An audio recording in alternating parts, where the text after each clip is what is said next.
और देखिए बजट पर रिएक्शन भी सामने आने लगे हैं। इस बीच हमारे विशेष संवाददाता रवि कालेरमन ने स्पीकर ज्ञानचंद गुप्ता से बात की है बजट को लेकर, आपको सुनाते हैं। बजट पेश किया है, अंतरिम बजट है। मोदी कार्यकाल पार्ट 2 का ये अंतिम जो है वो बजट है।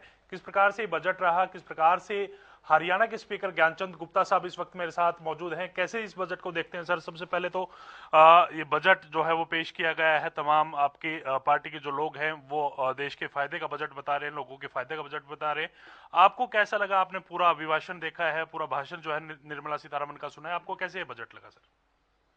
देखिए, मैं देश की वित्त मंत्री आदरणीय बहन निर्मला सीतारमण जी को बहुत बहुत बधाई देता हूं, मुबारकबाद देता हूं कि उन्होंने एक इंटर्म बजट को देश की प्रगति का बजट, देश के विकास का बजट, देश की आर्थिक व्यवस्था को मजबूत करने का बजट, देश के अंदर इंफ्रास्ट्रक्चर बढ़ाने का बजट, इस प्रकार का बजट पेश किया है। और इस बजट के अंदर चाहे वो किसान है, चाहे वो महिला हैं, चाहे वो युवा हैं, चाहे वो व्यापारी हैं या कर्मचारी हैं, हर वर्ग का ध्यान रखते हुए इस बजट के अंदर समावेश किया गया है। आज गरीबों के कल्याण के लिए जो हाउसिंग फॉर ऑल की पॉलिसी थी, उसके अंदर जो पहले 1 करोड़ मकान बनाने की व्यवस्था थी, उसको बढ़ा करके 2 करोड़ से 3 करोड़ मकान बनाने का संकल्प इस बजट के अंदर किया गया है। इसी प्रकार से पहली बार जो मध्यम वर्ग के लोग हैं उनके लिए भी हाउसिंग योजना जो है वो इस बजट के अंदर प्रस्तावित की गई है। तो मैं समझता हूं कि इसके साथ साथ व्यापारियों के लिए, जैसे कि व्यापारियों का रिफंड पहले सालों साल तक नहीं आता था, आज इसके अंदर एक घोषणा की गई है कि आपका यदि कोई रिफंड है 10 दिन के अंदर ऑटोमेटिक बिना किसी वहां जाए हुए आपके अकाउंट के अंदर वो आ जाएगा। इससे व्यापारियों को बहुत बड़ी राहत मिलने वाली है। दूसरा, जो पिछले वर्ष 7 लाख की सीमा तय की गई थी कि कोई भी व्यापारी 7 लाख रुपए तक अगर अपनी आय अर्जित करता है तो उसके ऊपर कोई टैक्स नहीं लगेगा, उसको फिर से अब बरकरार रखा गया। मैं समझता हूं कि ये व्यापारियों के लिए बहुत बड़ी एक राहत की बात है। कहीं ना कहीं सर आप देश हित का बजट बता रहे हैं, तमाम लोगों को साधने का प्रयास किया गया।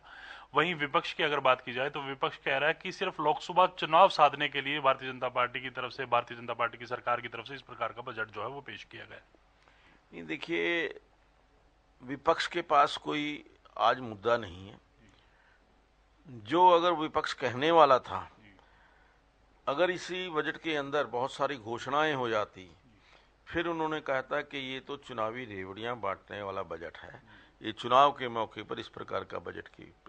लेकिन आदरणीय बहन निर्मला सीतारमण जी ने देश की अर्थव्यवस्था को कैसे मजबूत किया जाए, देश को कैसे विकसित राष्ट्र बनाया जाए, देश को कैसे मजबूत राष्ट्र बनाया जाए, उसके ऊपर विशेष ध्यान दिया है। और उसके लिए जो इंफ्रास्ट्रक्चर है उसको मजबूत करने का इसके अंदर विशेष प्रयास किया गया।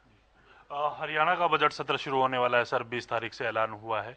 किस प्रकार से बजट सत्र की तैयारियां की गई हैं? और इसके साथ साथ मैं ये भी जानना चाहूंगा कि तमाम जो विधायक हैं, हरियाणा के जो मेंबर हैं, उनकी तरफ से कितना बिजनेस अभी तक आप लोगों के पास पहुंच चुका है सर? देखिए, हरियाणा का बजट 20 फरवरी से शुरू होने जा रहा है।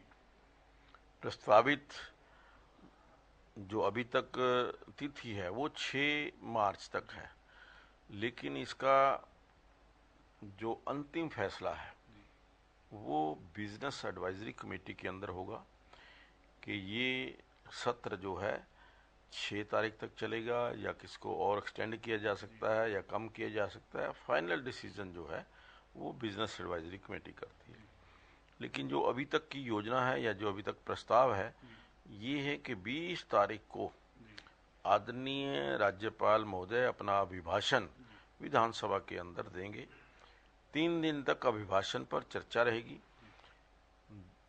23 फरवरी को आदरणीय वित्त मंत्री जो हमारे मुख्यमंत्री हैं वो बजट प्रस्तुत करेंगे।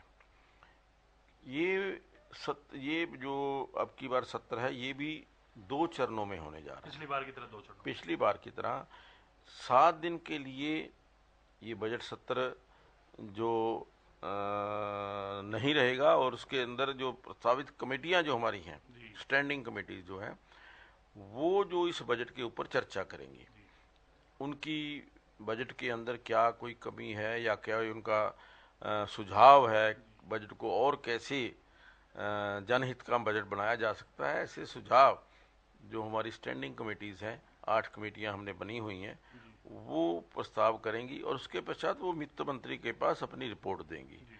उस रिपोर्ट के आने के बाद वित्त मंत्री उसमें क्या क्या संशोधन करने की आवश्यकता है या नहीं है, वो उसके ऊपर देखेंगे। अगर कोई संशोधन करने की या कुछ के अंदर बदलने की आवश्यकता होगी तो करेंगे, लेकिन अंतिम फैसला कि क्या करना है नहीं करना वो आदरणीय वित्त मंत्री जी करने के पश्चात जो बजट है उसकी सारी जो डिस्कशन है 3 दिन 4 दिन जो भी रहेगी उसका जवाब देंगे और बजट को पास कराएंगे। लगातार सर ये बजट सेशन हो, शीतकालीन सत्र हो या फिर कोई भी सत्र हो, उसमें सुरक्षा व्यवस्था को लेकर आप कहीं ना कहीं तमाम अधिकारियों की मीटिंग बुलाते हैं। क्या इस प्रकार से इस बार भी कोई ऐसी मीटिंग बुलाई गई, क्योंकि सुरक्षा के लिहाज से आप तमाम पुख्ता प्रबंध पहले ही कर लेते हैं सर? निश्चित तौर पर देखिए, सुरक्षा एक हमारे लिए बहुत इम्पोर्टेंट विषय है।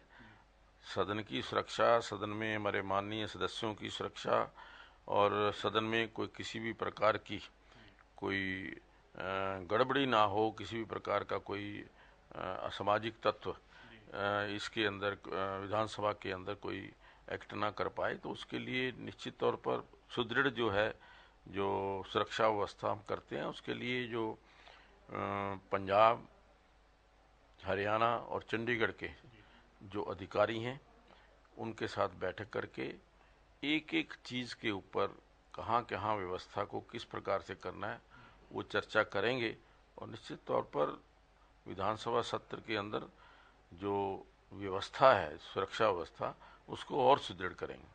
धन्यवाद सर बातचीत करने के लिए। बिल्कुल, देखिए जिस प्रकार से बजट पेश किया गया है तो देश की को ध्यान में रखते हुए ये बजट पेश किया गया है, ये कहना है विधानसभा अध्यक्ष ज्ञानचंद गुप्ता साहब का। और इसके साथ साथ हरियाणा बजट सत्र को लेकर बड़ी तमाम जो जानकारियां हैं वो विधानसभा अध्यक्ष ज्ञानचंद गुप्ता ने हमें दी हैं। कैमरामैन राजेश के साथ मैं रवि कालीरमन, हरियाणा न्यूज, चंडीगढ़।